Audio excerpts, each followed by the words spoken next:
Hello ಕರ್ನಾಟಕದ ಸ್ಪರ್ಧಾರ್ಥಿಗಳಿಗೆ ನಮಸ್ಕಾರಗಳು. ನಾವು ಈ ವಿಡಿಯೋದಲ್ಲಿ ಕರ್ನಾಟಕ PDO ಮತ್ತು ವಿಲೇಜ್ ಅಕೌಂಟೆಂಟ್ಗೆ ಸಂಬಂಧಪಟ್ಟಂತಹ ಮಾಡೆಲ್ ಕ್ವಶನ್ ಪೇಪರ್ನ ಡಿಸ್ಕಸ್ ಮಾಡೋಣ. ಇದು ಪೇಪರ್ 2ನ ಮಾಡೆಲ್ ಕ್ವಶನ್ ಪೇಪರ್ ಆಗಿದೆ. ಸೊ ಇದು ನೋಡ್ರಿ, ಯಾಕಂತಂದರೆ ಕ್ವಶನ್ ಪೇಪರ್ 2 ಬರುತ್ತಲ್ಲ, ಈ ಸೇಮ್ ಪ್ಯಾಟರ್ನಲ್ಲಿ ಬರುತ್ತೆ. ಹಿಂದಿನ ಕ್ವಶನ್ ಪೇಪರ್ ಇದು KE ನಡೆಸ್ತದಂಥ ಹಿಂದಿನ ಕ್ವಶನ್ ಪೇಪರ್ ಇದು, ಅದಕ್ಕೋಸ್ಕರ ಪ್ಯಾಟರ್ನ್ ಇದೇ ಟೈಪ್ ಇರುತ್ತೆ. ಕೊನೆವರೆಗೂ ನೋಡಿ, ಯಾವುದನ್ನು ನೆಗ್ಲೆಕ್ಟ್ ಮಾಡೋಕೆ ಹೋಗಬೇಡ್ರಿ. ಮೊದಲನೇ ಪ್ರಶ್ನೆ, ಬಾಣವನ್ನು ಹೂಡಲು ಆಗದ ಬಿಲ್ಲು ಒಗಟಿನ ಅರ್ಥ ಏನು ಅಂತ ಕೇಳಿದ್ದಾರೆ. ಸೊ ಇದು ಕನ್ನಡದ ಪ್ರಶ್ನೆಗಳಾಗಿದ್ದಾವ. ಬಾಣವನ್ನು ಕೆಳಗಿನ ಆಪ್ಷನ್ಗಳಲ್ಲಿ ಯಾವುದು ಅಂತಂದರೆ ಕಾಮಣ್ಣ ಬಿಲ್ಲು. ಇಲ್ಲಿ ಆಪ್ಷನ್ ಕಾಮಣ್ಣ ಬಿಲ್ಲು ಆಗುತ್ತೆ. ಯಾಕಂತಂದ್ರೆ ಕಾಮಣ್ಣ ಬಿಲ್ಲಿನಿಂದ ನಾವು ಹೆಸರಿಗೆ ಮಾತ್ರ ಬಿಲ್ಲು ಅದು, ಯಾಕಂತಂದ್ರೆ ರೌಂಡ್ ಅರ್ಧ ಚಂದ್ರಾಕೃತಿಯಲ್ಲಿ ಇರುತ್ತಲ್ಲ, ಅದಕ್ಕೋಸ್ಕರ. ಆದರೆ ಅದರಿಂದ ನಾವು ಯಾವುದೇ ರೀತಿಯಾದ ಬಾಣವನ್ನು ಬಿಡುವುದಕ್ಕೆ ಆಗೋದಿಲ್ಲ, ಅದಕ್ಕೋಸ್ಕರ ಆಪ್ಷನ್ ಎ ಸರಿಯಾಗುತ್ತೆ. ಇನ್ನು ಎರಡನೇದಾಗಿ, ತಿನ್ನು ಪದದ ನಿಷೇಧಾರ್ಥಕ ರೂಪ ಏನು ಅಂತ ಕೇಳಿದ್ದಾರೆ. ಸೊ ತಿನ್ನು ಪದದ ನಿಷೇಧಾರ್ಥಕ ರೂಪ ತಿನ್ನನು ಆಗುತ್ತೆ. ಸೊ ಆಪ್ಷನ್ ಡಿ ಸರಿಯಾಗಿದೆ. ಇನ್ನು ಕರ್ನಾಟಕ ಪ್ರಸಿದ್ಧ ರಂಗನತಿಟ್ಟು ಪಕ್ಷಿಧಾಮ ಇರುವಂತಹ ಸ್ಥಳ ಯಾವುದು ಅಂತ ಕೇಳಿದರೆ, ಸೊ ಕರ್ನಾಟಕದ ಪ್ರಸಿದ್ಧವಾದ ರಂಗನತಿಟ್ಟು ಪಕ್ಷಿಧಾಮ ಇರತಕ್ಕಂಥ ಸ್ಥಳ ಯಾವುದು ಅಂದರೆ ಶ್ರೀರಂಗಪಟ್ಟಣ. ಆಪ್ಷನ್ ಸಿ ಇಲ್ಲಿ ಸರಿಯಾದಂತಹ ಉತ್ತರ. ನೆಕ್ಸ್ಟ್, ನಿತ್ಯೋತ್ಸವದ ಕವಿ ಎಂದು ಜನಪ್ರಿಯರಾದವರು ಯಾರು? ನಿತ್ಯೋತ್ಸವದ ಕವಿ ಅಂತ ಜನಪ್ರಿಯರಾದವರು KS ನಿಸಾರ್ ಅಹಮದ್ ರವರು. ನೋಡಿ, ಆಪ್ಷನ್ ಎ ಇಲ್ಲಿ ಸರಿಯಾದಂತಹ ಉತ್ತರ. ಕ್ವಶನ್ ಸ್ವಲ್ಪ ಸಿಂಪಲ್ ಅನಿಸ್ತಾವ, ಆದರೆ ಇದೇ ಟೈಪ್ ಬರ್ತಾವ. ಕೆಲವೊಂದ್ಸಲ ಇದಕ್ಕಿಂತ ಲೆವೆಲ್ ಜಾಸ್ತಿ ಆಗ್ಬೋದು, ಯಾಕಂದ್ರೆ ಕಾಂಪಿಟೇಷನ್ ಜಾಸ್ತಿ ಇರೋ ಕಾರಣ ಲೆವೆಲ್ ಜಾಸ್ತಿ ಆಗುತ್ತೆ. ಬಟ್ ಪ್ಯಾಟರ್ನ್ ಮಾತ್ರ ಇದೇ ಟೈಪ್ ಇರುತ್ತೆ, ಅದಕ್ಕೋಸ್ಕರ ಡಿಸ್ಕಸ್ ಮಾಡ್ತಾ ಇರೋದು. ಡೈಲಿ ನಮ್ಮ ಏನಪ್ಪ ಅಂತಂದರೆ ಈ PDO ಮತ್ತು ವಿಲೇಜ್ ಅಕೌಂಟೆಂಟ್ ಪೇಪರ್ 2 ಆಗಲಿ ಪೇಪರ್ 1 ಆಗಲಿ, ಅದರ model question paper discussions daily 6 ಗಂಟೆಗೆ ಬರ್ತಾ ಇರುತ್ತೆ. 6 ಗಂಟೆ PM ನಮ್ಮ ಚಾನಲ್ದಲ್ಲಿ ಬರ್ತಾ ಇರುತ್ತೆ. ಅದಕ್ಕೋಸ್ಕರ ಹೊಸ್ತಾ ಬಂದಿರೋರು ಸಬ್ಸ್ಕ್ರೈಬ್ ಮಾಡಿಕೊಡ್ರಿ. ಹಿಂದೆ ಅರೌಂಡ್ ನಾವು ಒಂದು 50 ಕ್ವಶನ್ ಪೇಪರ್ಗಳನ್ನ ಡಿಸ್ಕಸ್ ಮಾಡಿದ್ದೀವಿ, ಅದನ್ನು ಕೂಡ ನೋಡಿಕೊಡ್ರಿ. ಯಾಕಂತಂದರೆ ಕ್ವಶನ್ ಪೇಪರ್ ಯಾವ ಟೈಪ್ ಬರುತ್ತಂತ ಯಾವುದನ್ನು ಹೇಳೋಕ್ಕಾಗಲ್ಲ. ಸೊ ನಿಮ್ಮ ಲಕ್ ಮೇಲೆ ಡಿಪೆಂಡ್ ಆಗುತ್ತೆ. ನೆಕ್ಸ್ಟ್, ಇಲ್ಲಿ ಇತ್ತೀಚೆಗೆ ಬೆಂಗಳೂರಿನಲ್ಲಿ ಪ್ರಧಾನಿಯಿಂದ ಅನಾವರಣಗೊಂಡಂತಹ ಲೋಹದ ಪ್ರತಿಮೆ ಯಾವುದು ಅಂತ ಕೇಳಿದರೆ, ಸೊ ಏರ್ಪೋರ್ಟ್ನಲ್ಲಿ ಕೆಂಪೇಗೌಡರವರ ಈ ಒಂದು ಲೋಹದ ಪ್ರತಿಮೆಯನ್ನು ಇತ್ತೀಚೆಗೆ ಅಂದರೆ ಅವಾಗ ನರೇಂದ್ರ ಮೋದಿ ಅವರು ಉದ್ಘಾಟಿಸಿದರು. ನೆಕ್ಸ್ಟ್ ಕ್ವಶನ್ ಏನಪ್ಪ ಅಂತಂದರೆ, ಕರ್ನಾಟಕದಲ್ಲಿ ಅಭಿಮಾನ ಸ್ಟುಡಿಯೋ ಸ್ಥಾಪಿಸಿದ ನಟ ಯಾರು? ಸೊ ನಮ್ಮ ಕರ್ನಾಟಕದಲ್ಲಿ ಅಭಿಮಾನ ಸ್ಟುಡಿಯೋನ ಸ್ಥಾಪಿಸಿದವರು TN ಬಾಲಕೃಷ್ಣರವರು. ಆಪ್ಷನ್ ಡಿ ಇಲ್ಲಿ ಸರಿಯಾದಂತಹ ಉತ್ತರವಾಗುತ್ತೆ. ನೆಕ್ಸ್ಟ್, ಇನ್ನು ಪೂರ್ವ ಈ ಪದದ ಸಮಾನಾರ್ಥಕ ರೂಪ ಯಾವುದು? ಸೊ ಪೂರ್ವ ಈ ಪದದ ಸಮಾನಾರ್ಥಕ ಪದ ಯಾವುದು ಅಂತಂದರೆ ಆಪ್ಷನ್ ಎ ಮೂಡನ. ಮೂಡನ ದಿಕ್ಕಿಗೆ ಪೂರ್ವ ಅಂತ ಕರೀತಾರೆ. ಮೂಡನ ಪಡುವನ ಅಂತ ಬರ್ತಾವಲ್ಲ, ಆ ದಿಕ್ಕನ್ನು ಕೂಡ ಸ್ವಲ್ಪ ನೋಡ್ಕೊಳ್ರಿ. ನೆಕ್ಸ್ಟ್, ರಾಮನಗರದಲ್ಲಿರುವ ಜಾನಪದ ಲೋಕದ ಸ್ಥಾಪಕರು ಯಾರು? ಸೊ ರಾಮನಗರದಲ್ಲಿ ಜಾನಪದ ಲೋಕ ಅಂತ ಒಂದು ಸಂಘಟನೆ ಇದೆ, ಅಥವಾ ಒಂದು ಇದು ಏನು ಸ್ಥಾಪಿತವಾಗಿದೆ. ಅದನ್ನು ಸ್ಥಾಪಿಸಿದವರು ಯಾರು ಅಂತ ಅಂದರೆ ಆಪ್ಷನ್ ಡಿ HL ನಾಗೇಗೌಡರವರು. ಇದನ್ನು ಕೂಡ ಮೋಸ್ಟ್ ಇಂಪಾರ್ಟೆಂಟ್, ಯಾಕಂಪ ಅಂದ್ರೆ ಇದು ಭಾಳ ಸಲ ಕೇಳಿದ್ದಾರೆ, ಜಾನಪದ ಲೋಕದ ಸ್ಥಾಪಕರು ಯಾರು ಅಂತ. ಇನ್ನು ನೆಕ್ಸ್ಟ್ ನೋಡೋದಾದರೆ, ಒಂದು ಅಕ್ಷರಕ್ಕೆ ಬದಲಾಗಿ ಮತ್ತೊಂದು ಅಕ್ಷರ ಬಂದು ಸೇರುವ ಸಂಧಿಗೆ ಯಾವ ಸಂಧಿ ಅಂತ ಕರೀತಾರೆ ಅಂತ ಅಂದರೆ ಇದು ಆಗಮ ಸಂಧಿ. ಇಲ್ಲಿ ಒಂದು ಅಕ್ಷರದ ಬದಲಾಗಿ ಮತ್ತೊಂದು ಅಕ್ಷರ ಬಂದು ಸೇರುವ ಸಂಧಿಗೆ ಆಗಮ ಸಂಧಿ ಅಂತ ಕರೆಯಲಾಗುತ್ತದೆ. ಇನ್ನು ಎರಡು ತಲೆಗಳುಳ್ಳ ಕಾಲ್ಪನಿಕ ಪಕ್ಷಿ ಯಾವುದು? ಸೊ ಇದನ್ನ ಅಂದ ತಕ್ಷಣ ನೀವು ಕನ್ಫ್ಯೂಸ್ ಆಗಿಬಿಡ್ತೀರಿ, ಬಟ್ ಆನ್ಸರ್ ಇಲ್ಲಿ ಆಪ್ಷನ್ ಡಿ ಆಗುತ್ತೆ. ಯಾಕಂದ್ರೆ ಗಂಡ ಬೇರುಂಡ ಅನ್ನೋದು ನಮ್ಮ ಕರ್ನಾಟಕ ಲಾಂಛನದಲ್ಲಿ ಕಂಡು ಬರುತ್ತೆ. ಸೊ ಅದರಲ್ಲಿ ನೋಡಿರ್ಬೋದು, 2 ಥರದ ಪಕ್ಷಿ ಬರ್ತವೆ. ಲೆಫ್ಟ್ ಸೈಡ್ ಒಂದು, ರೈಟ್ ಸೈಡ್ ಒಂದು, 2 ಕಡೆ ಮುಖ ಮಾಡಿರ್ತಕ್ಕಂಥ ಪಕ್ಷಿ ಬರುತ್ತೆ. ಸೊ ಅದು ಒಂದು ಕಾಲ್ಪನಿಕ ಪಕ್ಷಿ ಆಗಿದೆ. ಆ ರೀತಿಯಾದ ಯಾವುದೇ ರೀತಿಯಾದ ಪಕ್ಷಿ ಇಲ್ಲ, ಬಟ್ ಅದು ಕಾಲ್ಪನಿಕ ಪಕ್ಷಿ. ನೆಕ್ಸ್ಟ್, ಕಂಠೀರವ ಎಂಬ ಹೆಸರುಳ್ಳ ಪ್ರಾಣಿ ಯಾವುದು? ಸೊ ಕಂಠೀರವ ಸ್ಟೇಡಿಯಂ ಅಂತ ಹೆಸರು ಕೇಳಿರಿ, ಬಟ್ ಅದರ ಪ್ರಾಣಿ ಯಾವುದು ಅಂದ್ರೆ ಸಿಂಹ. ಸಿಂಹಕ್ಕೆ ಕಂಠೀರವ ಅಂತ ಕರೆಯಲಾಗುತ್ತದೆ. ಇನ್ನು ಕದಳಿ ಅಂದರೆ ಏನು? ಸೊ ಕದಳಿ ಅಂತ ಅಂದರೆ ಆಪ್ಷನ್ ಸಿ ಬಾಳೆ. ಬಾಳೆಗೆ ಕದಳಿ ಅಂತ ಕರೀತಾರೆ. ಸೊ ಕದಳಿ ಗಿಡ ಅಂತ ಮೊದಲಿನ ಕಾಲದಲ್ಲಿ ಬರ್ತಿತ್ತು. ಯಾವ ಟೈಪ್ ಅಂದ್ರೆ ಅದು ಭಾರಿ ಸ್ಮೆಲ್ ಬರ್ತಾಯಿತ್ತು. ಸೊ ಅದು ಇವಾಗ ನಶಿಸಿ ಹೋಗಿದೆ. ಎಲ್ಲಿ ನೋಡಿದ್ರು ನಮ್ಮ ಊರಲ್ಲಿ ಕೂಡ ಸಿಗ್ತಾ ಇತ್ತು, ಅವಾಗ ಎಲ್ಲಿ ಸಿಗ್ತಾ ಇಲ್ಲ ಇದು ಪ್ರೆಸೆಂಟ್. ಸೊ ಅದಕ್ಕೋಸ್ಕರ ಅದು ಬಾಳೆ ರೀತಿಯಾಗಿರುತ್ತೆ. ಸೊ ಕದಳಿ ಅಂತ ಬಾಳೆಗೆ ಕೂಡ ಕರೆಯಲಾಗುತ್ತದೆ. ನೆಕ್ಸ್ಟ್, ಬಿದ್ದರು ಕ್ರಿಯಾಪದ ಧಾತು ಯಾವುದು? ಸೊ ಬಿದ್ದರು ಅನ್ನುವಂತಹ ಕ್ರಿಯಾಪದ ಧಾತು ಅಂದ್ರೆ ಬೀಳು. ಸೊ ಬೀಳು ಪದದಿಂದ ಬಿದ್ದರು ಪದ ಬರುತ್ತೆ. ಧಾತು ಅಂತ ಅಂದರೆ ಅದರ ಮೂಲ ರೂಪ ಯಾವುದು ಅಂತ ಕೇಳ್ತಾರೆ. ಸೊ ಇಲ್ಲಿ ಆಪ್ಷನ್ ಡಿ ಸರಿಯಾಗುತ್ತೆ. ಮಂಕುತಿಮ್ಮನ ಕಗ್ಗದ ಕೃತಿಕಾರರು ಯಾರು? ಸೊ ಮಂಕುತಿಮ್ಮನ ಕಗ್ಗವನ್ನು ಬರೆದವರು ಯಾರಪ್ಪ ಅಂತಂದ್ರೆ ಆಪ್ಷನ್ ಬಿ DV ಗುಂಡಣ್ಣರವರು ಈ ಒಂದು ಕೃತಿಯನ್ನು ಬರೆದಿದ್ದಾರೆ. ಸೊ ಏನಪ್ಪ ಅಂದರೆ ಬ್ಯಾಕ್ಗ್ರೌಂಡ್ ಸ್ವಲ್ಪ ನಾಯ್ಸ್ ಇದೆ, ಬ್ಯಾಕ್ಗ್ರೌಂಡ್ನಲ್ಲಿ ಮಳೆ ನಾಯ್ಸ್ ಇದೆ. ಮಳೆ ಮತ್ತು ಏನಪ್ಪ ಅಂದರೆ ಇವತ್ತು ಆಗಸ್ಟ್ 15 ನಮ್ಮ ಇಂಡಿಪೆಂಡೆನ್ಸ್ ಡೇ ಆಚರಣೆದು ಕೂಡ ನಾಯ್ಸ್ ಇದೆ. ಅದನ್ನು ಅಡ್ಜಸ್ಟ್ ಮಾಡ್ಕೋತೀರಿ ಅಂದ್ಕೊಂಡಿದ್ದೀನಿ. ಯಾಕಪ್ಪ ಅಂತಂದರೆ ನಮ್ಮ ಸ್ಟಡಿ ಮುಖ್ಯ, ಅದಕ್ಕೋಸ್ಕರ ಬ್ಯಾಕ್ಗ್ರೌಂಡ್ ಬಗ್ಗೆ ನಾವೇನು ತಲೆ ಕೆಡಿಸ್ಕೊಳ್ಳೋದು ಬೇಡ. ನೆಕ್ಸ್ಟ್ 6 ಸಾಲಿನ ಛಂದೋಬಂಧ ಯಾವುದು? ಸೊ 6 ಸಾಲಿನ ಛಂದೋಬಂಧ ಯಾವುದು ಅಂತಂದರೆ ಷಟ್ಪದಿ ಅಂತ ಕರಿತೀವಿ. ಷಟ್ ಅಂದರೆ 6, ಸೊ ಅದಕ್ಕೋಸ್ಕರ 6 ಸಾಲಿನ ಛಂದೋಬಂಧ ಷಟ್ಪದಿ ಅಂತ ಕರಿತೀವಿ. ಇನ್ನು ಆದಿಪುರಾಣದ ಕೃತಿಕಾರ ಯಾರು? ಆದಿಪುರಾಣವನ್ನು ರಚಿಸಿದವರು ಪಂಪ. ಆಪ್ಷನ್ ಸಿ ಇಲ್ಲಿ ಸರಿಯಾದಂತಹ ಉತ್ತರ.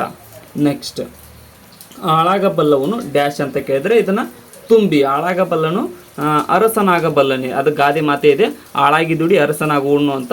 ಸೊ ಆಳಾಗಬಲ್ಲವನು ಅರಸನಾಗಬಲ್ಲನೆ ಅಂತ ಆಪ್ಷನ್ ಡಿ ಇಲ್ಲಿ ಸರಿಯಾಗುತ್ತೆ. ಇನ್ನು ತಂದೆಗೆ ಪತ್ರ ಬರೆಯುವಾಗ ಬಳಸುವ ಒಕ್ಕಣೆ ಯಾವುದು? ಸೊ ತಂದೆಗೆ ಪತ್ರ ಬರೆಯುವಾಗ ಪೂಜ್ಯ ತಂದೆ ಅಂತ ಬರಿತೀವಿ. ಸೊ ನಾವು ಬರಿಬೇಕಾದ್ರೆ ಸಿಕ್ಕವರಿದ್ದ ಬರ್ಸಿರ್ತಾರೆ. ಸೊ ಇವಾಗೆಲ್ಲ ಡೈರೆಕ್ಟ್ ವಾಟ್ಸಪ್ ಫೇಸ್ಬುಕ್ ಬಂದಿದ್ದಾವೆ, ಅದರಲ್ಲಿ ನೀವು ಮೆಸೇಜ್ ಮಾಡ್ಕೊಂಡು ಕಾಲ್ ಮಾಡಿರ್ತೀರಿ. ಬಟ್ ಹಿಂದಿನ ಕಾಲದಲ್ಲಿ ಪತ್ರ ಬರಿಬೇಕಾದ್ರೆ ಪೂಜ್ಯ ತಂದೆ ಅಂತ ತಂದೆಗೆ ಬರೆಯಲಾಗುತ್ತಿತ್ತು.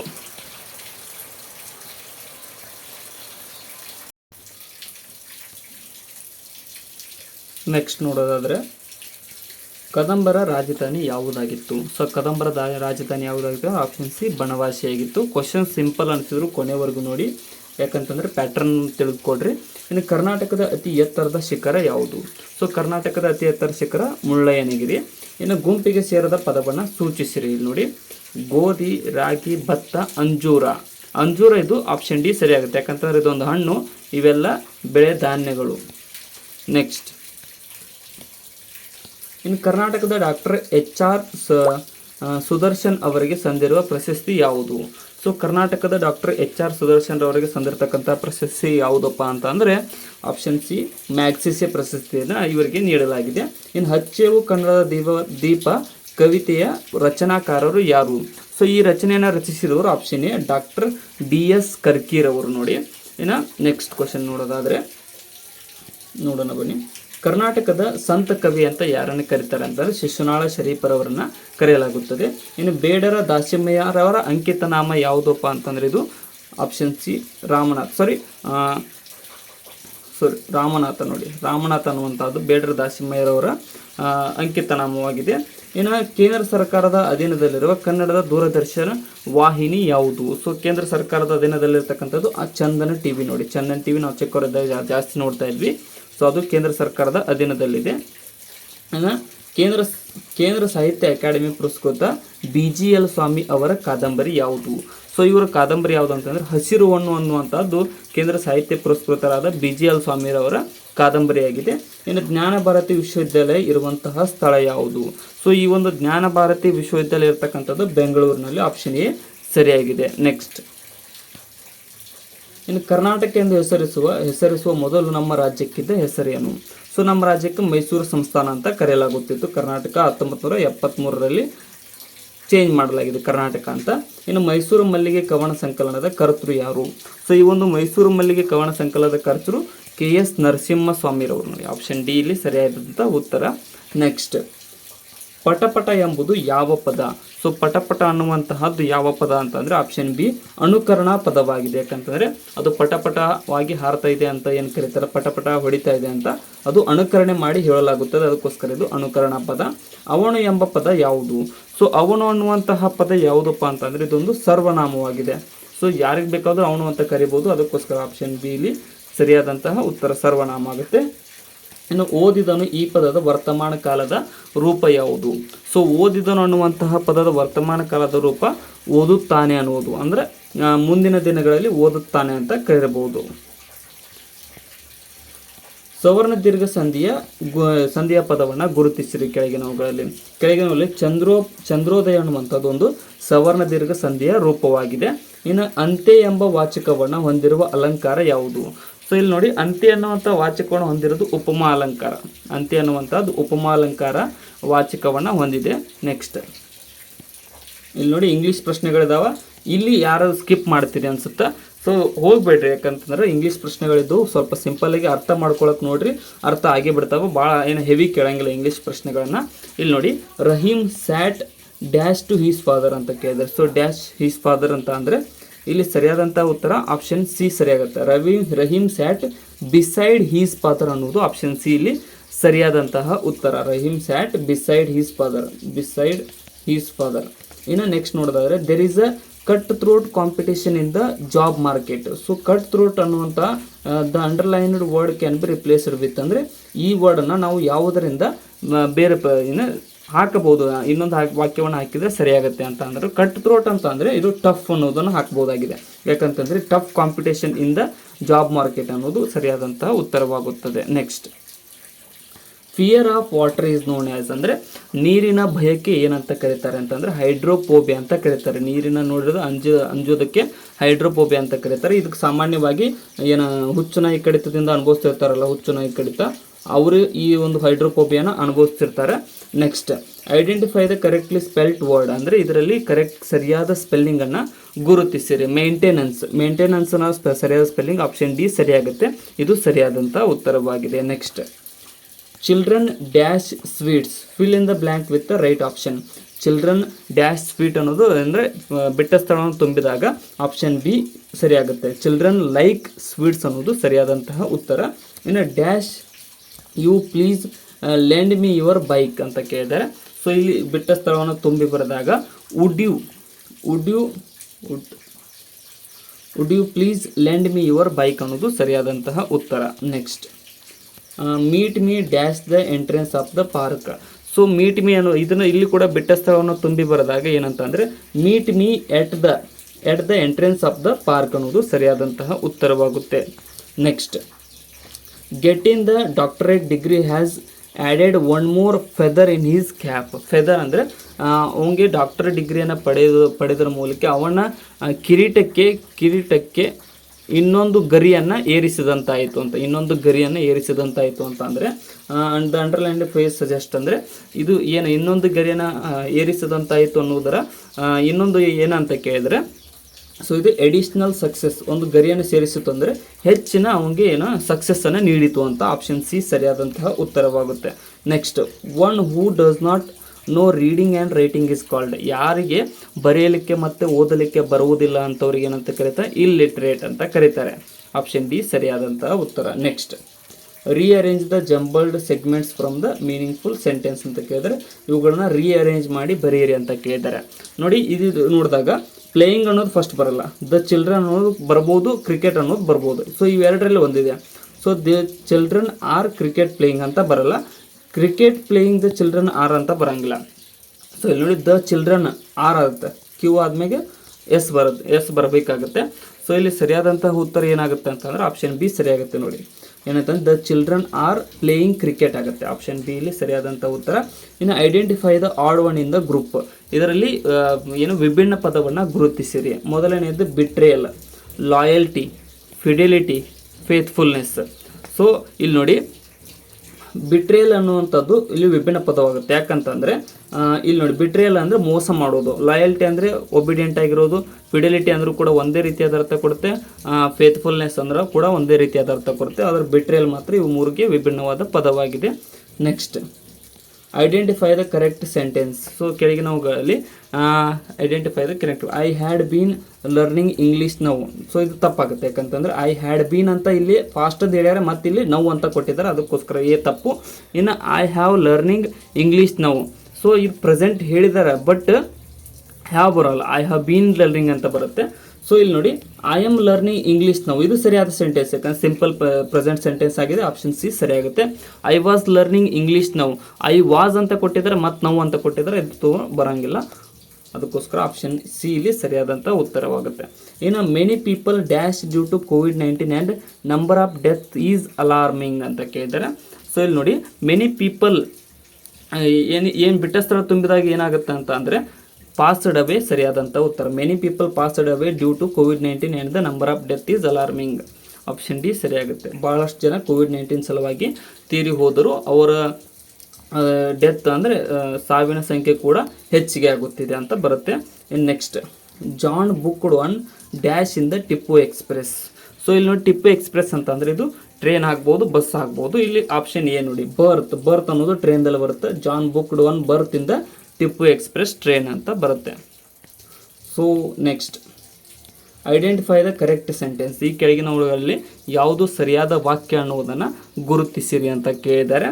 ಸೊ ಇಲ್ಲಿ ನೋಡಿ, Ravi said do you like English Meena, ಇದು ತಪ್ಪಾಗುತ್ತೆ, ಸೆಂಟೆನ್ಸ್ ತಪ್ಪಾಗುತ್ತೆ.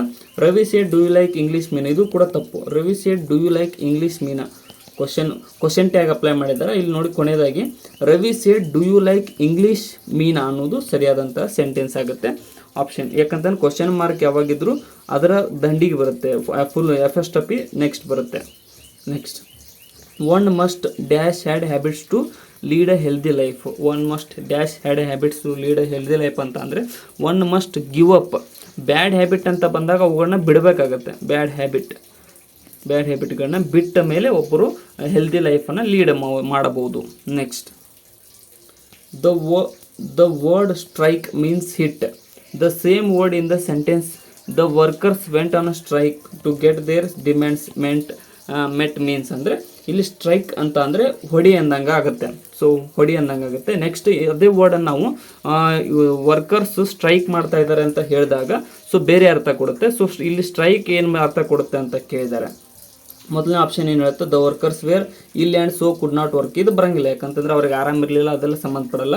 The workers were interested to work, ಇದು ಕೂಡ ತಪ್ಪು, ಯಾಕಂದ್ರೆ ಅವರು ಇಂಟ್ರೆಸ್ಟ್ ಇದ್ರೆ ಅವ್ರು ಯಾಕೆ ಸ್ಟ್ರೈಕ್ ಮಾಡ್ತಿದ್ರು. Next, the workers refuse to work, ಇದು ಸರಿಯಾಗಿದೆ, ಯಾಕಂತಂದರೆ ಅವರು ಏನೋ ಒಂದು ಪ್ರಾಬ್ಲಮ್ ಆಗಿರ್ಬೋದು, ಅದಕ್ಕೋಸ್ಕರ ಅವರು ಕೆಲಸ ಮಾಡುವುದನ್ನು ಬಿಟ್ಟು ಸ್ಟ್ರೈಕ್ ಮಾಡ್ತಾ ಇದ್ದಾರೆ ಅನ್ನೋದು ಸರಿಯಾದಂತಹ ಉತ್ತರವಾಗುತ್ತೆ. ದ ವರ್ಕರ್ಸ್ ವರ್ಕ್ಡ್ ಎಂಥ್ಯೂಸಿಯಾಸ್ಟಿಕಲಿ, ಇದು ತಪ್ಪು, ಅವರು ವರ್ಕ್ ಮಾಡಿದ್ರೆ ಅವ್ರಿಗೆ ಸ್ಟ್ರೈಕ್ ಮಾಡ್ತಿದ್ರು. Next, the plural of the word phenomenon. Phenomenon ಪದದ ಇದು ಸಿಂಗ್ಯುಲರ್ ಇದೆ, ಅಂದರೆ ಏಕವಚನದಲ್ಲಿದೆ. ಸೊ ಅದನ್ನು ಬಹುವಚನದಲ್ಲಿ ಬರೆದಾಗ ಇಲ್ಲಿ ನೋಡಿ ಆಪ್ಷನ್ ಡಿ ಸರಿಯಾಗುತ್ತೆ. ಫೆನಾಮಿನಾಸ್ ಆಗುತ್ತೆ, ಸಾರಿ ಮೆನನ್ಸ್ ಅಲ್ಲ, ಫೆನಾಮಿನಾಸ್ ಅನ್ನೋದು ಒಂದು ಫ್ಲೂರಲ್ ವರ್ಡ್ ಇದರದು. Identify the correct sentence in the following. ಇಲ್ಲಿ ನೋಡಿ, I will go to Bengaluru tomorrow, ಇದು ಮಾತ್ರ ಸರಿಯಾಗಿದೆ. ಆಪ್ಷನ್ ಏನೇ ಇಲ್ಲಿ ಸರಿಯಾಗಿದೆ. 54ನೇದು ಇನ್ನು I had gone to Bengaluru, ಅದು ತಪ್ಪು, ಯಾಕಂತಂದರೆ ಮೊದಲಿಗೆ ಹೋಗಿದ್ರೆ ಟುಮಾರೋ ಅಂತ ಬರಲ್ಲ. I was going to Bengaluru tomorrow, ಅದು ಬರೋಂಗಿಲ್ಲ. I went Bengaluru tomorrow, I went ಅಂತ ಹೇಳಿದರೆ ಮತ್ತೆ ಟುಮಾರೋ ಕೊಟ್ಟಿದ್ದಾರೆ, ಅದಕ್ಕೋಸ್ಕರ ತಪ್ಪಾಗುತ್ತೆ. ಆಪ್ಷನ್ ಎ ಸರಿಯಾಗಿದೆ. Next, opposite of the word health the meaning opposite ಏನಪ್ಪ ಅಂತಂದರೆ ಅನ್ಹೆಲ್ದಿ ಅಥವಾ ಅನ್ಹೆಲ್ತ್ ಅನ್ನೋದು ಸರಿಯಾದಂಥ ಉತ್ತರ option C. Next, the opposite of the meaning barren. So barren ಮೀನಿಂಗ್ದ ಅಪೋಸಿಟ್ ವರ್ಡ್ ಯಾವುದಪ್ಪ ಅಂತಂದರೆ ಪ್ರೊಡಕ್ಟಿವ್. ಬ್ಯಾರೆನ್ ಅಂತ ಅಂದರೆ ಖಾಲಿ, ಇದು ಪ್ರೊಡಕ್ಟಿವ್ ಅಂತಂದರೆ ತುಂಬುವುದು. Next, Ramu is dash honest man. Ramu is a honest man, option C ಸರಿಯಾಗುತ್ತೆ. I am angry dash you, I am angry with you ಅನ್ನೋದು ಆಪ್ಷನ್ ಎ ಸರಿಯಾಗುತ್ತೆ. ಇನ್ನು among the students the poor dash wear uniform and books free of cost. The poor ones, ಇಲ್ಲಿ ಯಾವ್ದು correct ಆಗುತ್ತೆ, ಇದು ಸರಿಯಾಗುತ್ತೆ. ಇದು ಭಾಳಷ್ಟು ಜನ ಇದು ಎರಡರಲ್ಲಿ ಬಿ ಮತ್ತು ಸಿದಲ್ಲಿ ಕನ್ಫ್ಯೂಸ್ ಆಗಿರ್ತೀರಿ. ಇಲ್ಲಿ ಏನಪ್ಪ ಅಂತಂದರೆ ಸಿ ಸರಿಯಾಗುತ್ತೆ. ಒನ್ಸ್ ಅಂತ ಈ ಟೈಪ್ ಬರೋಂಗಿಲ್ಲ, ಆಪ್ಷನ್ ಸಿ ಇಲ್ಲಿ ಸರಿಯಾದಂತಹ ಉತ್ತರವಾಗಿದೆ. Next, choose the correct word to fill the blank ಅಂತ. As you dash so you reap, as you sew so you reap, ನೀವು ಏನು ಮಾಡಿದ್ದನ್ನು ಮಾರಾಯ ಅಂತ ಕರೀತಾರಲ್ಲ, ಆಪ್ಷನ್ ಸಿ ಸರಿಯಾಗುತ್ತೆ ಅದರದ್ದು. ಇನ್ನು Mary always blows her own trumpet. Mary ತನ್ನ ಒಂದು ಹಾರ್ನಲ್ಲ ಒಂದು ಟ್ರಂಪೆಟ್ ಅಂತ ತನ್ನ ಬಗ್ಗೆ ತಾನೇ ಹೊಗಳ್ಕೊಳ್ಳೋದು ಅಂತ ಕರಿತೇವೆ. ಇಲ್ಲಿ ಆಪ್ಷನ್ ಬಿ ಸರಿಯಾಗುತ್ತೆ. ಮ್ಯಾರಿ ಬೋಸ್ಟ್ಸ್ ಹರ್ ಸೆಲ್ಫ್ ಅನ್ನೋದು ಆಪ್ಷನ್ ಬಿ ಸರಿಯಾದಂಥ ಉತ್ತರ. Next, the word acknowledge means, acknowledge ಅನ್ನುವಂಥದ್ದರ ಮೀನಿಂಗ್ ಏನಪ್ಪ ಅಂತಾರೆ ಅಕ್ನಾಲೇಜ್ಮೆಂಟ್ ಅಂತ ಕರೀತಾರೆ. ಎಕ್ಸೆಪ್ಟ್ ಅನ್ನೋದು ಸರಿಯಾದ ಉತ್ತರ. Next, identify the correct spelt word ಅಂತ ಕೇಳಿದರೆ. ಸೊ ಸ್ಯಾಟಲೈಟ್ನ ಕರೆಕ್ಟ್ವಾದ ಸ್ಪೆಲ್ಲಿಂಗ್ ಯಾವುದಪ್ಪ ಅಂತಂದರೆ ಆಪ್ಷನ್ ಸಿ ಸರಿಯಾಗುತ್ತೆ. Satellite,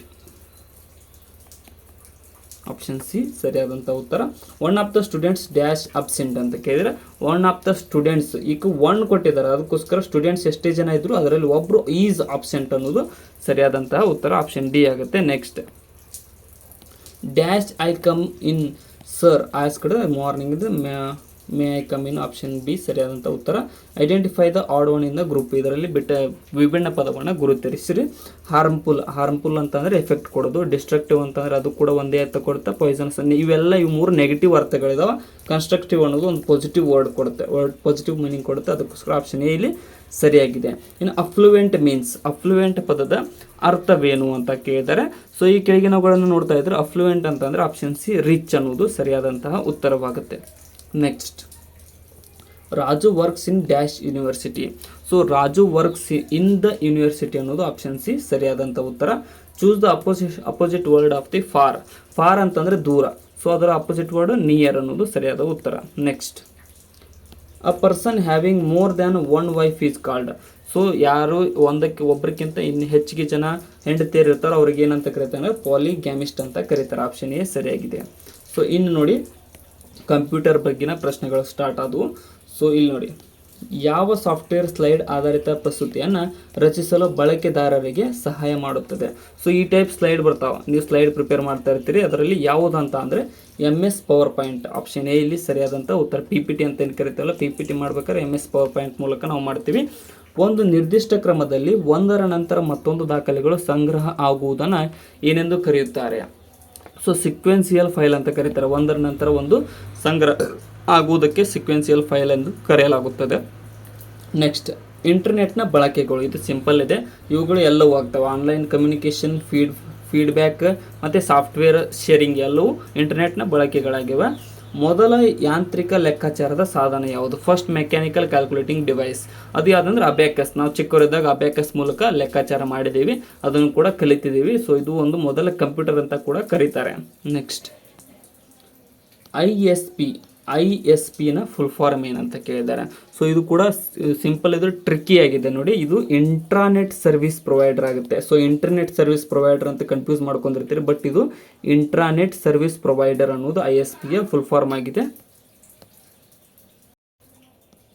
next, Microsoft Windows dash ಅಂತ ಕೇಳಿದ್ದಾರೆ. ಸೊ ಮೈಕ್ರೋಸಾಫ್ಟ್ ವಿಂಡೋಸ್ ಅನ್ನುವಂಥದ್ದು ಒಂದು ಆಪರೇಟಿಂಗ್ ಸಿಸ್ಟಮ್ ಆಗಿದೆ. ವಿಂಡೋಸ್ 7, ವಿಂಡೋಸ್ 8 ಅಂತ ನೋಡಿರ್ತಾರಲ್ಲ, ಇವಾಗ ವಿಂಡೋಸ್ 10 ಇದೆಯೋ 11 ಇದೆಯೋ ಕಮೆಂಟ್ ಮಾಡಿ ನೋಡೋಣ. ನೆಕ್ಸ್ಟ್, ಸ್ಪ್ರೆಡ್ಶೀಟ್ನಲ್ಲಿರುವ ಮೂಲ ಘಟಕ ಯಾವುದು? ಸ್ಪ್ರೆಡ್ಶೀಟ್ನಲ್ಲಿರ್ತಕ್ಕಂಥ ಮೂಲ ಘಟಕ ಯಾವುದು ಅಂದರೆ ಶೆಲ್. ಹಿಂಗೇನು ಚೌಕ್ ಬಾಕ್ಸ್ ಇರುತ್ತಲ್ಲ ಸ್ಪ್ರೆಡ್ಶೀಟ್ನಲ್ಲಿ, ಅದು ಮೂಲ ಘಟಕವಾಗಿದೆ, ಸೆಲ್. ಇನ್ನು ATM ಎಂದರೆ ಏನು? ಸೊ ATM ಅಂದರೆ automated teller machine. Option C ಇಲ್ಲಿ ಸರಿಯಾದಂತಹ ಉತ್ತರ. ನೆಕ್ಸ್ಟ್, WWW ಎಂದರೆ ಏನು ಅಂತ ಕೇಳಿದರೆ, ಸೊ ವರ್ಲ್ಡ್ ವೈಡ್ ವೆಬ್ ಅನ್ನುವುದು ಆಪ್ಷನ್ ಎ ಸರಿಯಾದಂಥ ಉತ್ತರ. ಯಾವುದೇ ಕಂಪ್ಯೂಟರ್ ಸಿಸ್ಟಮ್ನ ಮೆದುಳು ಅಂತ ಯಾವುದನ್ನು ಕರೀತಾರೆ? CPU, central processing unit. CPU ಕಂಪ್ಯೂಟರ್ನ ಮೆದುಳು ಎಂದು ಕರೆಯಲಾಗುತ್ತದೆ. ಇನ್ನು MS ಪವರ್ ಪಾಯಿಂಟ್ ಪ್ರಸ್ತುತಿಯಲ್ಲಿ ಯಾವುದು? So MS power point already ನಾವು MS PPT ಅಂತ ಕರೆದಿದ್ದೀವಿ. ಸೊ MS PPT ಯಾವುದಪ್ಪ ಅಂತ ಅಂದರೆ, ಎರಡನ್ನು ಸೇರಿಸಬಹುದು, ಧ್ವನಿ ತುಣುಕುಗಳನ್ನು ಸೇರಿಸಬಹುದು, ಚಲನಚಿತ್ರ ತುಣುಕುಗಳನ್ನು ಸೇರಿಸಬಹುದು, ಎರಡನ್ನೂ ಸೇರಿಸಲಾಗುವುದಿಲ್ಲ. ಧ್ವನಿ ಮತ್ತು ಚಲನಚಿತ್ರಗಳನ್ನು ಎರಡನ್ನೂ ಸೇರಿಸಬಹುದು. ಆಪ್ಷನ್ ಎ ಸರಿಯಾಗಿ PPT ಮಾಡುವಾಗ. ಇನ್ನು MS ಪವರ್ ಪಾಯಿಂಟ್ನಲ್ಲಿ ಸಂಪೂರ್ಣ ಸ್ಲೈಡ್ ಶೋ ನೋಡಲು ಯಾವ ಶಾರ್ಟ್ಕಟ್ ಕೀಯನ್ನು ನೋಡಬಹುದು, ಒತ್ತಬೇಕು ಅಂತ ಅಂದರೆ ಇಲ್ಲಿ ಸರಿಯಾದಂಥ ಉತ್ತರ ಆಪ್ಷನ್ ಸಿ ನೋಡಿ, F5 ಫಂಕ್ಷನ್ ಕೀಯನ್ನು ಒತ್ತಿದರೆ ನಮಗೆ ಸ್ಲೈಡ್ ಶೋ ತೋರಿಸುತ್ತೆ MS PPTಯಲ್ಲಿ. ನೆಕ್ಸ್ಟ್, ಡಾಕ್ಯುಮೆಂಟ್ನಿಂದ ಆಯ್ದ ಮಾಹಿತಿನ ನಕಲಿಸಲು ಶಾರ್ಟ್ಕಟ್ ಕೀ ಯಾವುದು ಅಂತ ಕೇಳಿದರೆ, ಸೊ ಡಾಕ್ಯುಮೆಂಟ್ ಅಂತ ಕೂಡ ಕರಿಬೋದು. ಆಪ್ಷನ್ ಇಲ್ಲಿ ಸರಿಯಾದಂಥ ಉತ್ತರ ಸಿ ಆಗುತ್ತೆ. Ctrl+C ಒತ್ತಿದ್ರೆ ನಮಗೆ ಅದು ಕಾಪಿ ಆಗುತ್ತೆ, ಮತ್ತು Ctrl+X ಒತ್ತಿದ್ರೆ ಅದು ಕಟ್ ಆಗುತ್ತೆ. ನೆಕ್ಸ್ಟ್, ಇಮೇಲ್ ಎಂದರೆ ಏನು? ಸೊ ಇಮೇಲ್ ಅಂತ ಅಂದರೆ ಇಮೇಲ್ನ ಫುಲ್ ಫಾರ್ಮ್ ಇದೇನು ದೊಡ್ಡದಿಲ್ಲ. ಸೊ ಇದನ್ನು ಎಲೆಕ್ಟ್ರಿಕಲ್ ಮೇಲ್ ಅಂತ ನೆನ್ಪಿಟ್ಕೊಡ್ರಿ. ಯಾಕೆ ಎಲೆಕ್ಟ್ರಿಕಲ್ ಮೇಲ್. ಆಪ್ಷನ್ ಬಿ ಸರಿಯಾಗುತ್ತೆ. Email full form electrical mail. Next, ನಾನೇ ತಪ್ಪು ಹೇಳಿದೆ. ಏನಪ್ಪ ಅಂತಂದರೆ ಇಮೇಲ್ ಅಂತ ಅಂದರೆ ಇಮೇಲ್ ಅಂತ ಅಂದರೆ ಎಲೆಕ್ಟ್ರಾನಿಕ್ ಮೇಲ್ ಅಂತ ಕರಿತೀವಿ. ಕನ್ಫ್ಯೂಸ್ ನಾನೇ ಅದೇ, ಸೊ ನೀವು ಕೂಡ ಆಗ್ತೀರಿ, ಹಾಕಬೇಡ್ಬೇಡ್ರಿ. ಎಲೆಕ್ಟ್ರಾನಿಕ್ ಮೇಲ್ ಅನ್ನುವುದು ಇಮೇಲ್ನ ಫುಲ್ ಫಾರ್ಮ್ ಆಗಿದೆ. ನೆಕ್ಸ್ಟ್, MBPS ಅನ್ನು ವಿಸ್ತರಿಸಿ ಅಂತ ಕೇಳಿದ್ದಾರೆ. ಸೊ MB ಅಂದರೆ ಮೆಗಾಬೈಟ್ಸ್ ಪರ್ ಸೆಕೆಂಡ್. ಆಪ್ಷನ್ ಬಿ ಇಲ್ಲಿ ಸರಿಯಾದಂತಹ ಉತ್ತರ, ಮೆಗಾಬೈಟ್ಸ್ ಪರ್ ಸೆಕೆಂಡ್ ಆಗುತ್ತೆ. ಇನ್ನು ಕೆಳಗಿನವುಗಳಲ್ಲಿ ಯಾವುದು ಪ್ರಾಥಮಿಕ ಸ್ಮರಣೆಯಾಗಿದೆ? ಪ್ರೈಮರಿ ಮೆಮರಿ ಅಂತ ಯಾವುದನ್ನು ಕರೀತಾರೆ ಅಂದರೆ ರ್ಯಾಂಡಮ್ ಆಕ್ಸೆಸ್ ಮೆಮರಿಯನ್ನು ಪ್ರೈಮರಿ ಮೆಮರಿ ಎಂದು ಕರೆಯಲಾಗುತ್ತದೆ. ನೆಕ್ಸ್ಟ್, ಇವುಗಳಲ್ಲಿ ಯಾವುದು ಔಟ್ಪುಟ್ ಸಾಧನವಲ್ಲ ಅಂತ ಕೇಳಿದರೆ, ಸೊ ಔಟ್ಪುಟ್ ಮತ್ತು ಇನ್ಪುಟ್ ಸಿಂಪಲ್ ಟ್ರಿಕ್ ಮೂಲಕ ನೆನಪಿಟ್ಕೊಟ್ರೆ ಏನಪ್ಪ ಅಂತಂದರೆ, ಯಾವುದು ನಮಗೆ ಏನಾದರೂ ಕೊಡುತ್ತೋ ಅದಕ್ಕೆ ಔಟ್ಪುಟ್ ಅಂತ ಕರಿತೀವಿ, ಯಾವುದಕ್ಕೆ ನಾವು ಏನಾದರೂ ಫಂಕ್ಷನ್ ಒತ್ತಿ ಇದು ಮಾಡ್ತೀವೋ ಅದಕ್ಕೆ ಇನ್ಪುಟ್ ಅಂತ ಕರಿತೀವಿ. ಸೊ ಇಲ್ಲಿ ಔಟ್ಪುಟ್ ಯಾವುದು ಅಲ್ಲ ಅಂತ ಕೇಳಿದರೆ, ಸೊ ಮಾನಿಟರ್ನಿಂದ ನಮಗೆ ನೋಡಲು ಸಿಗುತ್ತೆ, ಅದು ಕೊಡುತ್ತೆ ನಮಗೆ ನೋಡೋದಕ್ಕೆ, ಅದಕ್ಕೋಸ್ಕರ ಇದು ಔಟ್ಪುಟ್ ಸಾಧನವಾಗಿದೆ. ಕೀಬೋರ್ಡ್ ನೋಡಿ, ಕೀಬೋರ್ಡ್ ಇಲ್ಲಿ ಸರಿಯಾದ ಉತ್ತರ. ಯಾಕಂತಂದರೆ ಕೀಬೋರ್ಡ್ಗೆ ನಾವು ಅದರ ಮೇಲೆ ಫಂಕ್ಷನ್ ಮಾಡ್ತೀವಿ. ಯಾಕಂದರೆ ಕೀಬೋರ್ಡ್ ಪ್ರೆಸ್ ಮಾಡೋರು ನಾವು ಫಂಕ್ಷನ್ ಮಾಡೋದಕ್ಕೆ ಇನ್ಪುಟ್ ಅಂತ ಕರೀತಾರೆ. ಪ್ರಿಂಟರ್ ಕೂಡ ಅದು ನಮಗೆ ಔಟ್ಪುಟ್ ಆಗಿ ಪ್ರಿಂಟ್ ಕೊಡುತ್ತೆ, ಅದಕ್ಕೋಸ್ಕರ ಅದು ಔಟ್ಪುಟ್ ಆಗಿದೆ. ಸ್ಪೀಕರ್ ಕೂಡ ಔಟ್ಪುಟ್ ಸೌಂಡ್ ಕೊಡುತ್ತೆ, ಅದಕ್ಕೋಸ್ಕರ ಇಲ್ಲಿ ಆಪ್ಷನ್ ಬಿ ಸರಿಯಾದಂತಹ ಉತ್ತರ, ಆಪ್ಷನ್ ಬಿ. ನೆಕ್ಸ್ಟ್, ವರ್ಡ್ ಫೈಲ್ನ ವಿಸ್ತರಣೆ ಏನು ಅಂತ ಕೇಳಿದರೆ, ಸೊ ವರ್ಡ್ ಫೈಲ್ನ ವಿಸ್ತರಣೆ ಏನಪ್ಪ ಅಂತಂದರೆ .doc ಡಾಕ್ಯುಮೆಂಟ್ ಅಂತ ಕರಿತೇವೆ. ನೆಕ್ಸ್ಟ್, ಇನ್ನು ಕೆಳಗಿನವುಗಳಲ್ಲಿ ಯಾವುದು ಅಂತರ್ಜಾಲವನ್ನು ಪ್ರವೇಶಿಸಲು ಬಳಸುವ ವೆಬ್ ಬ್ರೌಸರ್ ಆಗಿದೆ? ನೋಡಿ, ಇಂಟರ್ನೆಟ್ ಎಕ್ಸ್ಪ್ಲೋರರ್ ಕಂಪ್ಯೂಟರ್ನಲ್ಲಿ ನೋಡಿರ್ತೀರಿ. ಇಂಟರ್ನೆಟ್ ಎಕ್ಸ್ಪ್ಲೋರರ್, ಮೊಜಿಲ್ಲಾ ಫೈರ್ಫಾಕ್ಸ್ ಮತ್ತು ಗೂಗಲ್ ಕ್ರೋಮ್, ಇವುಗಳೆಲ್ಲವೂ ಇಂಟರ್ನೆಟ್ ಬ್ರೌಸರ್ಗಳಾಗಿವೆ. ಇನ್ನು ಲ್ಯಾನ್ ಎಂದರೆ ಏನು ಅಂತ ಕೇಳಿದರೆ, ಸೊ ಇದು local area network, option B ಸರಿಯಾಗುತ್ತೆ. ಲೋಕಲೈಸ್ಡ್ ಅಲ್ಲ, ಲ್ಯಾಂಡ್ ಏರಿಯಾ ನೆಟ್ವರ್ಕ್ ಅಲ್ಲ, ಲೋಕಲೇಷನ್ ಏರಿಯಾ ನೆಟ್ವರ್ಕ್ ಕೂಡ ಅಲ್ಲ, ಲೋಕಲ್ ಏರಿಯಾ ನೆಟ್ವರ್ಕ್ ಅನ್ನುವುದು ಸರಿಯಾದ ಉತ್ತರ. ನೆಕ್ಸ್ಟ್, ಇನ್ನು ಕಂಪ್ಯೂಟರ್ನ ಪಿತಾಮಹ ಯಾರು? ಸೊ ಕಂಪ್ಯೂಟರ್ನ ಪಿತಾಮಹ ಯಾರನ್ನು ಕರೀತಾನೆ? Charles Babbage. ಕಂಪ್ಯೂಟರ್ನ ಕಂಡುಹಿಡಿದ ಚಾರ್ಲ್ಸ್ ಬ್ಯಾಬೇಜ್ ಅವರನ್ನು ಕಂಪ್ಯೂಟರ್ನ ಪಿತಾಮಹ ಎಂದು ಕರೆಯಲಾಗುತ್ತದೆ. ಇನ್ನು ಕೆಳಗಿನವುಗಳಲ್ಲಿ ಯಾವುದು ಇನ್ಪುಟ್ ಸಾಧನ ಅಲ್ಲ? ಸೊ ಇಲ್ಲಿ ನೋಡಿ, ಆಲ್ರೆಡಿ ಡಿಸ್ಕಸ್ ಮಾಡಿದ್ವಿ. ಮಾನಿಟರ್ ಒಂದು ಔಟ್ಪುಟ್ ಸಾಧನ ಆಗುತ್ತೆ. ಯಾಕಂದರೆ ನಮ್ಗೆ ಅದು ಕೊಡುತ್ತೆ, ಕೀಬೋರ್ಡ್ ಇನ್ಪುಟ್ ಆಗುತ್ತೆ, ಮೌಸ್ ಕೂಡ ಇನ್ಪುಟ್ ಆಗುತ್ತೆ, ಜಾಯ್ಸ್ಟಿಕ್ ಕೂಡ ಇನ್ಪುಟ್ ಸಾಧನವಾಗುತ್ತೆ. ನೆಕ್ಸ್ಟ್, ಡಿಫಾಲ್ಟ್ ಆಗಿ ನಾವು ಎಷ್ಟು ಡ್ಯಾಶ್ ಸಂಖ್ಯೆ ಎಕ್ಸೆಲ್ ಶೀಟ್ಗಳ ವರ್ಕ್ ಬುಕ್ನಲ್ಲಿ ನೋಡಬಹುದು. ನಮಗೆ ಡಿಫಾಲ್ಟ್ ಆಗಿ ಎಕ್ಸೆಲ್ ಶೀಟ್ನಲ್ಲಿ 3 ವರ್ಕ್ ಬುಕ್ ಎಕ್ಸೆಲ್ ಶೀಟ್ಗಳನ್ನು ಡಿಫಾಲ್ಟ್ ಆಗಿ ನೀಡಲಾಗುತ್ತದೆ. ಇನ್ನು DVD ಅಂತ ಅಂದರೆ ಏನು? DVD ಅಂತ ಅಂದರೆ digital versatile disc, option C ಇಲ್ಲಿ ಸರಿಯಾಗುತ್ತೆ. Digital versatile disc, DVD full form. ಇನ್ನು ಗಣಕಯಂತ್ರದ ಭೌತಿಕ ಘಟಕಗಳನ್ನು ಡ್ಯಾಶ್ ಎಂದು ಕರೆಯಲಾಗುತ್ತದೆ. ಸೊ ಕಂಪ್ಯೂಟರ್ನ ಭೌತಿಕ ಘಟಕಗಳನ್ನು ನಮ್ಮ ಕೈಯೊಳಗೆ ಹತ್ತಿರದು ಹಾರ್ಡ್ವೇರ್ ಅಂತ ಕರೀತಾರೆ. ಇನ್ನು ಯಾವುದು ಅತಿ ವೇಗವಾಗಿ ಕೆಲಸ ಮಾಡುವ ಗಣಕಯಂತ್ರ ಅಂದರೆ ಸೂಪರ್ ಕಂಪ್ಯೂಟರ್, ಸುದ್ದಿಯಲ್ಲಿರ್ತದೆ ಆವಾಗವಾಗ. ಪರಮ್ ಅನ್ನುವುದು ನಮ್ಮ ದೇಶದ ಸೂಪರ್ ಕಂಪ್ಯೂಟರ್. ಇನ್ನು ALU arithmetic logic unit, option B ಸರಿಯಾದಂತಹ ಉತ್ತರ. ಒಂದು ಸಂಸ್ಥೆಯೊಳಗಿನ ವ್ಯವಸ್ಥೆಗಳ ಜಾಲವನ್ನು ಏನೆಂದು ಕರೆಯಲಾಗುತ್ತದೆ? ಸೊ ಒಂದು ಸಂಸ್ಥೆಯೊಳಗಿನ ವ್ಯವಸ್ಥೆಗಳ ಜಾಲವನ್ನು ಇಂಟ್ರಾನೆಟ್ ಅಂತ ಕರೀತಾರೆ, ವ್ಯವಸ್ಥೆಗಳ ಜಾಲವನ್ನು, ಆಪ್ಷನ್ ಡಿ ಸರಿಯಾದಂಥ ಉತ್ತರ. ನೆಕ್ಸ್ಟ್ ನೋಡೋದಾದರೆ, ಪ್ರಮುಖ ಡೇಟಾದ ನಷ್ಟವನ್ನು ತಡೆಯಲು ಅವುಗಳನ್ನು ಮತ್ತೊಂದು ಸ್ಥಳಕ್ಕೆ ನಕಲಿಸುವ ಪ್ರಕ್ರಿಯೆಯನ್ನು ಡ್ಯಾಶ್ ಅಂತ ಕರೀತಾರೆ ಅಂತಂದರೆ ಇದು ಬ್ಯಾಕಪ್ ಅಂತ ಕರೀತಾರೆ. ಅವುಗಳ ಕಳೆದು ಹೋಗ್ತಾವಂತ ಬ್ಯಾಕಪ್ ಮಾಡಲಾಗುತ್ತದೆ. ಫೋಟೋಸ್ ಕೂಡ ಗ್ಯಾಲರಿನಲ್ಲಿ ನೀವು ಬ್ಯಾಕಪ್ ಮಾಡಿರ್ತೀರಿ ಅಕೌಂಟ್ಗೆ. ಇನ್ನು ಪತ್ರಗಳು ಮತ್ತು ದಾಖಲೆಗಳನ್ನು ರಚಿಸಲು ಯಾವ ಸಾಫ್ಟ್ವೇರನ್ನು ಬಳಸಲಾಗುತ್ತದೆ?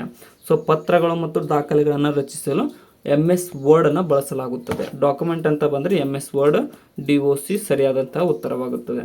ಸೊ ಇಲ್ಲಿಗೆ ಇವತ್ತಿನ ನಮ್ಮ ಮಾಡೆಲ್ ಕ್ವೆಶ್ಚನ್ ಪೇಪರ್ ಮುಕ್ತಾಯಗೊಂಡಿದೆ. ಕೊನೆಯವರೆಗೂ ನೋಡಿದ್ದಕ್ಕೆ ಎಲ್ರಿಗೂ ಧನ್ಯವಾದಗಳು. ಮತ್ತು ವಿಡಿಯೋನ ಆದಷ್ಟು ನಿಮ್ಮ ಫ್ರೆಂಡ್ಸ್ಗೆ ಶೇರ್ ಮಾಡಿ, ಸಬ್ಸ್ಕ್ರೈಬ್ ಮಾಡಿಕೊಡ್ರಿ ನಮ್ಮ ಚಾನಲ್ನೇ. ಮತ್ತು ಏನಾದರೂ ತಪ್ಪು ಅನಿಸಿದರೆ ಕಮೆಂಟ್ ಸೆಕ್ಷನ್ದಲ್ಲಿ ಕಮೆಂಟ್ ಕೂಡ ಮಾಡಿ. ಡಿಸ್ಕ್ರಿಪ್ಷನ್ದೊಳಗಡೆ ನಮ್ಮ ಚಾನಲ್ನ Instagram, Telegram, Facebook, Threads link ಇದಾವೆ, ಅವುಗಳನ್ನು ಕೂಡ ಫಾಲೋ ಮಾಡಿಕೊಡ್ರಿ. ಮತ್ತು ಡೈಲಿ ಕರೆಂಟ್ ಅಫೇರ್ಸ್ ವಿಡಿಯೋ ಕೂಡ ಬರ್ತಾಯಿದೆ. ಡೈಲಿ ಕರೆಂಟ್ ಅಫೇರ್ಸ್ ವಿಡಿಯೋ ಅದ್ರ ನೋಟ್ಸ್ ಕೂಡ ನಾವು ನಮ್ಮ ಟೆಲಿಗ್ರಾಮ್ ಮತ್ತು ವಾಟ್ಸಪ್ ಚಾನಲ್ದಲ್ಲಿ ಹಾಕ್ತೀನಿ.